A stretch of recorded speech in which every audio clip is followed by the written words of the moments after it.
Good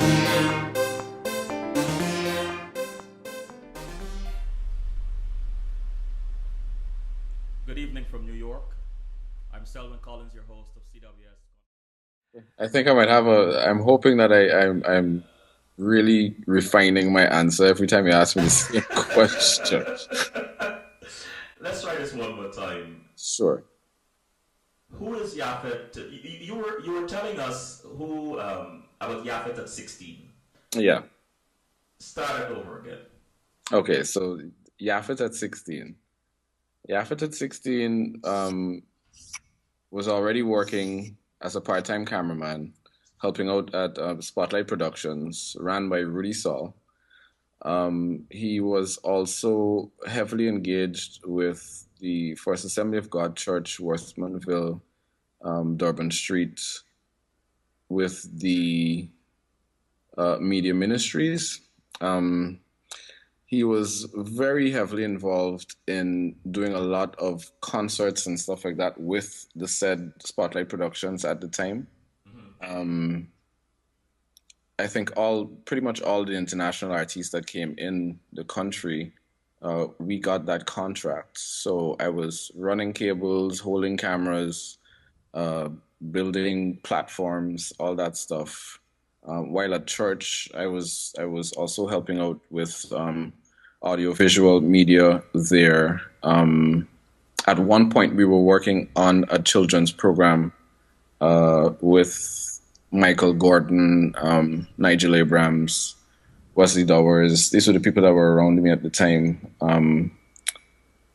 And yeah, I was learning a lot and very fast because this was really my interest now. Like at that time, I knew that I wanted to be working with television and with media, and I loved the camera, loved the camera. But let me ask you this: who did you become at 21, Yaphet?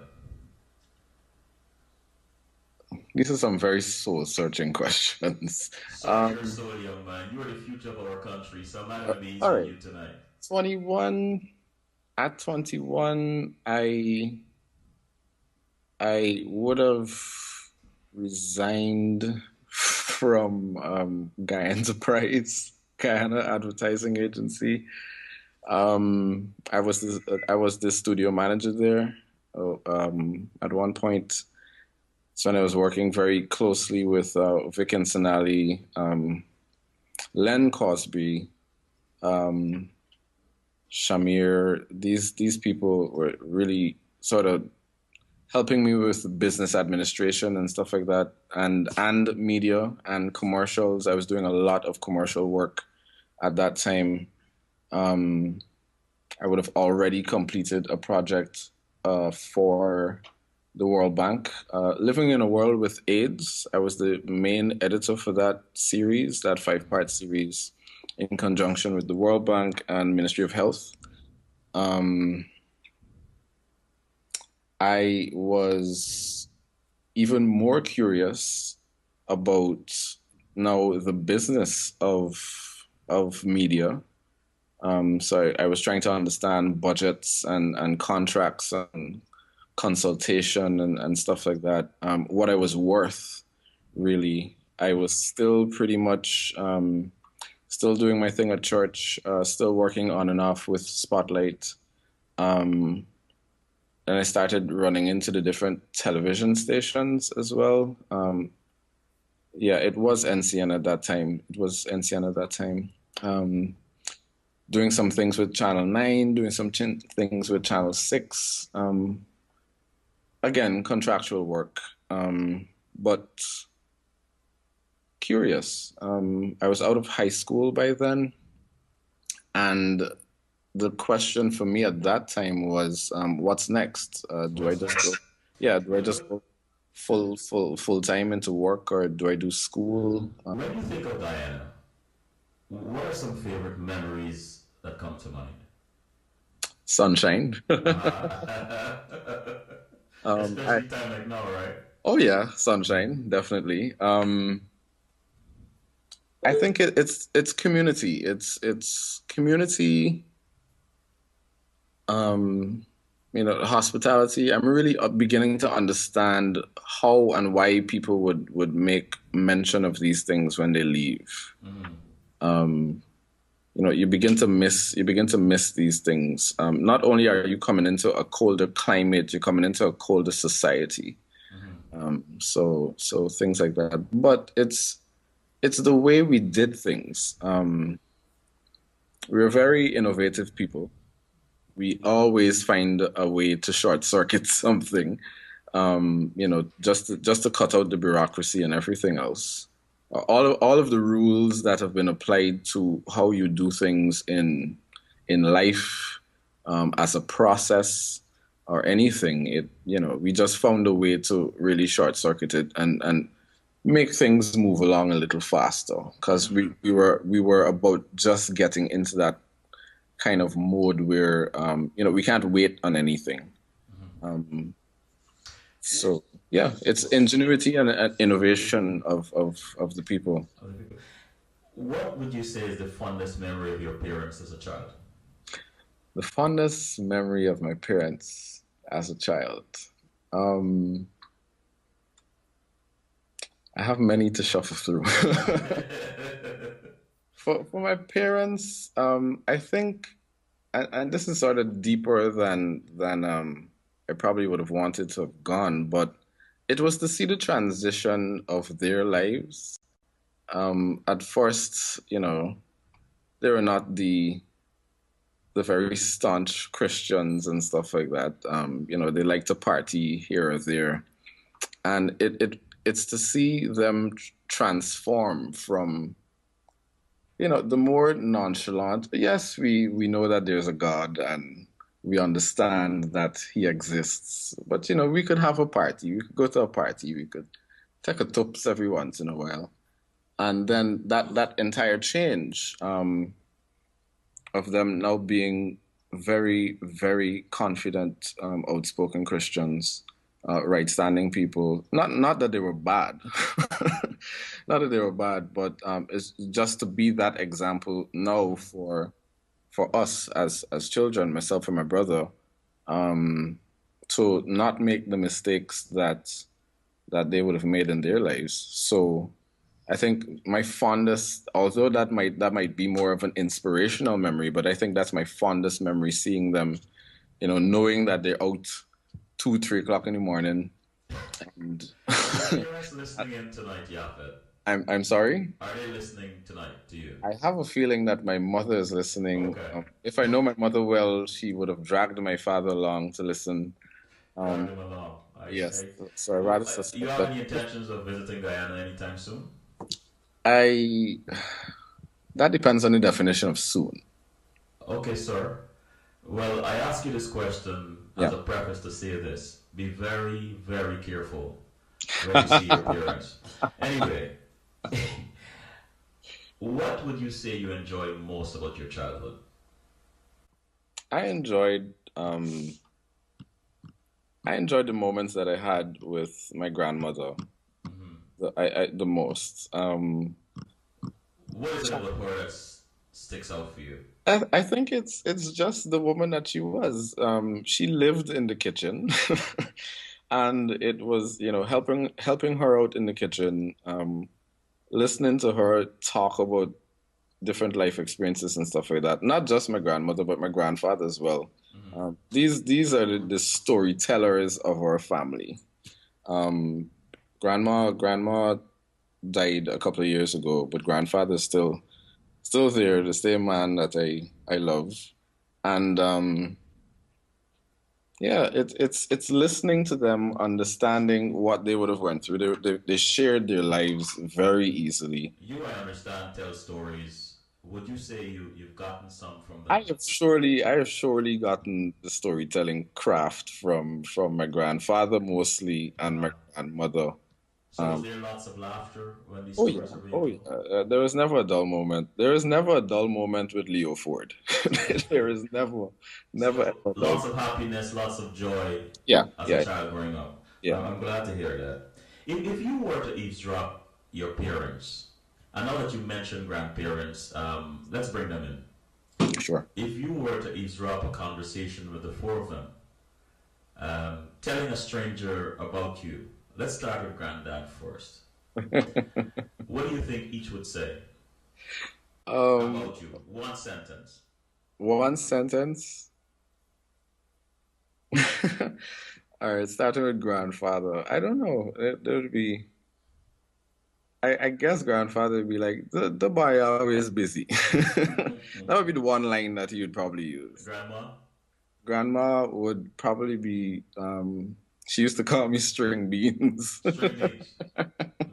You So, saying this on national, on live you show, you know, global broadcast. I've grown Okay, accustomed to string this thing. beans. It is what it is. It is what it is. And mom?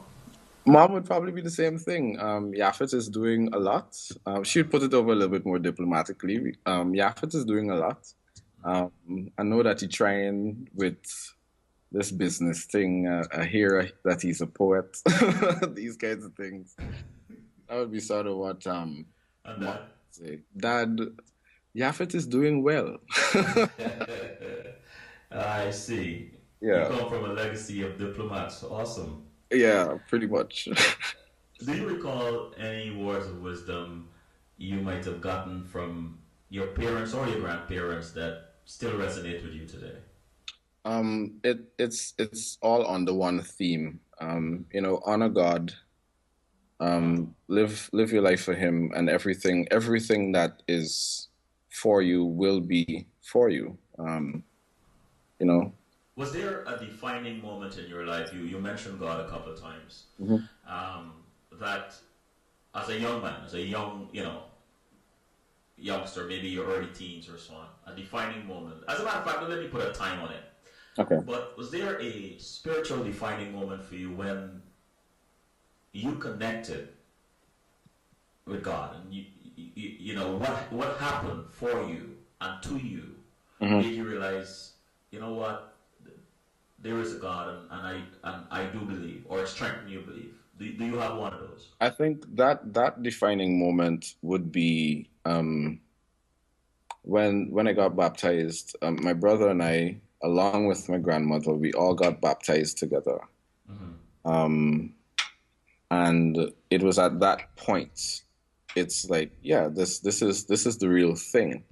Um, and no longer was that connection just because my parents dragged me to church. It was because I wanted to go there. I wanted to play my part. Were Um, you curious? I was, of course, I'm Mm-hmm. a teen. Mm-hmm. I'm a young teen. How cliche is that? Mm-hmm. I'm a teen living in Wortmanville at the time, where I'm seeing everything else that says, who is God? You know Mm-hmm. what I mean? What is this concept of God? Who's God? I can't see, I can't respect you, that kind of thing. Where the belief systems and moral values were so diverse and so removed from what I was living on pretty much a daily basis. I was a church rat. I was there every day. There was an activity there that I was a part of. If we were just hanging out at the church, I was there. Ra- Yaphet, what do you think was the appeal that drew you there at such an early age? You Uh, mentioned curiosity, of course. You're a teen. You were curious to at, learn, but there are these other external factors: peer peer pressure, your environment. What was this appeal that was so strong that drew you away from all these various attractions or distractions, depending on how you look at it? I think mainly because I had a very strong support system. I had friends that were my age that we all thought that this was the better thing to do um, than to really get caught up. Uh, I mean, I am no saint. At the same time, there are times where I felt way off track and but got right back up, and I'm still a work in progress. But at that time, it's mainly because there were other youths there that had the same interests, that wanted to be different and not just wanted to be another statistic. I So, see. yeah. Um, I want to ask you some questions about youth in Guyana, Hmm. but since I am at this early stage of your timeline, when you were going to church, how would you describe yourself? A leader, a follower, someone just who just fit in? How would you describe yourself in relation to your other young friends? I want to say the First Assembly has the track record of really forging leaders. Mm-hmm. So at all age ranges. So I think I can comfortably say that I was a leader among a bunch of leaders. You know, everyone knew, we sort of knew, who was going to take lead on what. It was very organic. It was Okay. there was no power struggle. There was no hierarchy that we had to, pay dues to or anything like that. Mm-hmm. So everyone played their part of leadership quite well, and they knew when to fall back and to be a follower. Yaphet, in some circles, the name Yaphet Jackman is mentioned, and one hears of social media and about a focused and talented poet versed in the art of the spoken word style. One also hears about a writer and filmmaker. How do all these hats come together for you? Sometimes it's very confusing. Mm-hmm. I guess that's why I have locks. Just which hat to I put on. see. Just don't put any. Grandfather really had an effect on you. He Yeah. sure did. It's again, I feel like there is a common thread Mm-hmm. that runs in between all of this and pulls it together, and that's just being creative and artistic. Mm-hmm. Mm. They're just different mediums of expression. I say. How do Understand? you keep up? It's all the same. It's all the same art. It's all the same art. It's all the same love of life. It's all the same creativity, but it's just different, Expressions. Mm-hmm. right? Different expressions. How do you keep up and where do you draw your strength? How do I keep up? That is a question I still can't answer for myself. Mm-hmm. It just happens.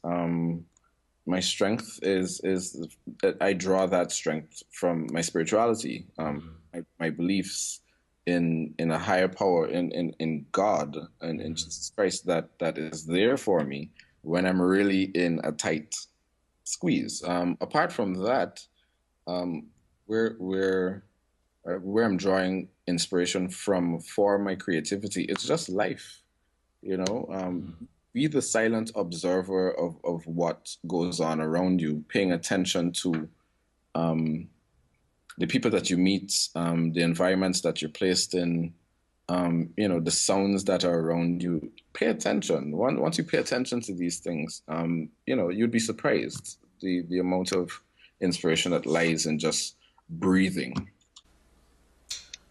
In your quiet moments when you were in Guyana, Hmm. what type of what type of imagery?